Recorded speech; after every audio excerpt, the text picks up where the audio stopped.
Welcome back. And first of all, let's start with a quick look on our major headlines of our daily press. And first of all, let me welcome my guest, Mrs. Ekram Ibrahim, journalist on Ahram Online. Good morning. Good morning. So, just as usual, let's start with the Ahram newspaper. And starting with the main headline, we have here something very important. Starting with, the police apologize for people. Remains of the former regime seek to topple January revolution. We have some general headlines. Postponement of the parliamentary elections is possible. During a meeting with writers, intellectuals and journalists, Prime Minister Assam Sharaf says the government will subsidize sugar, oil, wheat and gas prices. And also Sharaf says the government began to draw from basic reserves to face the budget deficit. Several headlines tackling the important issues. But first of all, the issue of the police, because this is one, I remember we talked before, what comes number one is security. Yes, I agree. Well, thank you that the police apologized, but I guess that people are still waiting to know where have they been starting 28, when they just disappeared and left us in a security vacuum. So, okay, well, of course people will be glad with the apologize, but still they wait for the reason. Where have you been yes. on that day? Yeah. And started from that day. It has been like almost a month or something. Where have you been? Yeah. It's very important. And I don't know if they are coming with full capacity. I know they have started going to the street yesterday, but I don't think they are with full capacity and with full energy. It was announced that there is going to be something like redeployment of the whole body across the country. Yes, but we want them to not to fear people as before. I think now when they go into the street, they're not to respect people, oh, and course. Automatically people are going to help them. Yeah. Also, we have here about the idea of taking from the basic reserves. So it has been a long time. We started now a month, and still we have the demonstrations, protesters. How do you see this? Well, I don't know. I think taking from the reserves has a positive side and a negative side. On the positive side, okay, people need things to be cheaper and to be affordable, and they can get it. But on the other side, I'm afraid this affects the economy, which is already affected. Of course it will. And people have to work hard. I think it's time to work hard, and maybe we can live on a lower level or don't have things that we used to take before, and to build this economy. I don't want us to use everything in it. It's time to start working, I believe. Yeah. Right now, okay, we've got the message of the revolution, but all of us must start to work for the benefit with of the revolution. With the revolution, yes, but to start working for the country. Moving on to another headline, we have here former President Hosni Mubarak's family to stand before investigation authorities on Sunday. Illegal profiting agencies summoned Zakaria Azmi, Safwat al-Sharif and the ministers of Atif Abed and Ahmed Nasif's governments. Yeah, okay. So I think people are waiting for Mubarak's trial. They want to know what they're going to accuse him of.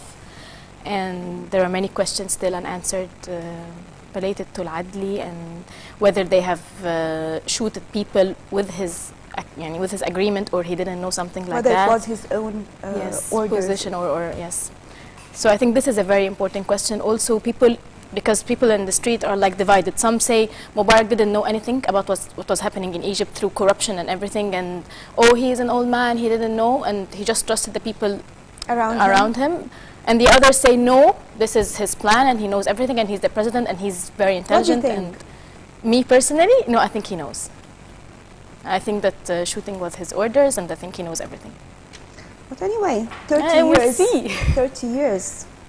Okay, let's move on still with the first page of Al-Ahram newspaper and moving on to another article.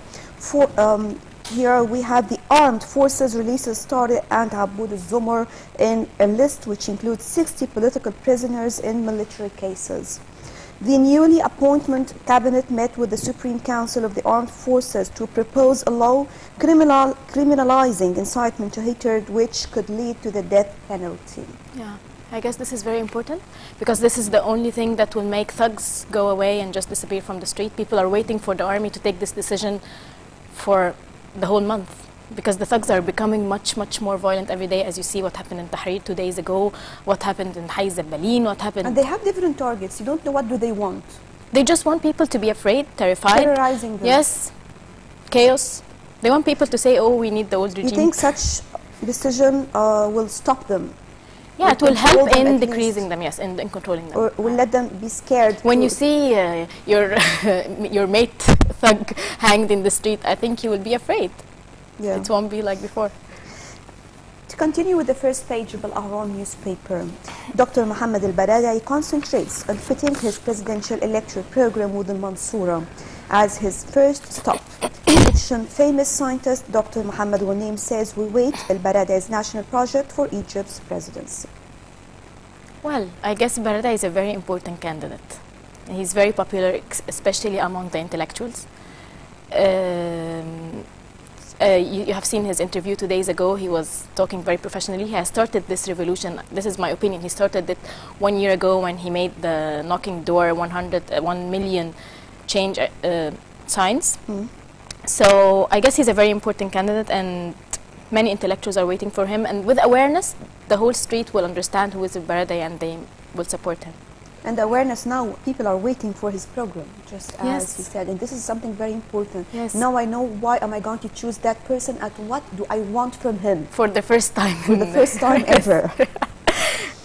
And another article, 4 registered criminals arrested in Suez Governorate and military rules against 39 thugs. During a campaign by the Third Army and police forces, a number of criminals were arrested. Yeah, that's good. That makes people feel safe, that now they are taking thugs and they are doing some action. That makes people feel safe. There are a lot. There are a lot, there are thousands. This will take time. Yes.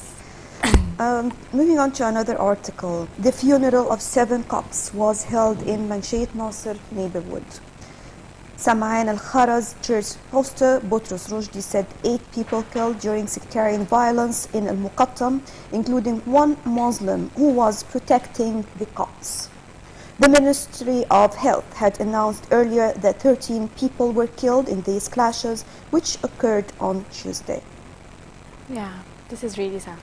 You know, this sectarian violence taking place in Egypt through the last week is sad. I don't want to say that it's only the thugs and it's only the old regime and the counter-revolution. I guess it's both. It's counter-revolution hands that want to make people terrified and so. And the other thing, that there is real sectarian violence, sectarian tension in Egypt.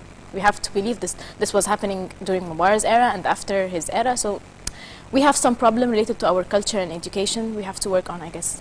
I want to tell you something I heard from some people in certain places, like Ain Shams, for example. The idea is that people now are aware of what is going on around. So after many clashes, they sit together, they talk to each other how we are living in peace all throughout the years, starting from the ancient times. And you know, the idea that people started to get along with each other and you know, peace started to prevail, which is very important, that people are aware of what is going on or the intervention that is trying to distract the revolution. Yes, I agree that some people are aware, but you're talking about 80 million.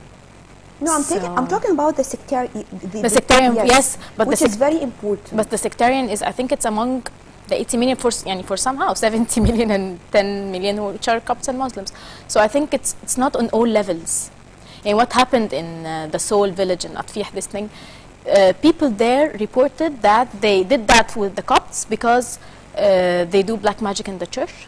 So this is culture. This is like, they think that, so it's... We have here something about this village, by the way. Residents of Soul village in Atfih, and they sit in after the church crisis over. Some Islamic figures have succeeded in convincing the sitters in to evacuate the church. Yeah, this shows that, this incident especially shows that awareness is very important in such issue. How when Islamic figures went there and they gave speech, along with other activists and politicians like Amr Hamzai went there also. These people went and made campaigning and awareness and talked with people and calmed them down and showed them that this is nonsense what you are doing, and so people like mingle together. So I guess this is a proof that awareness and education and talking with people and dialogue that we missed for years.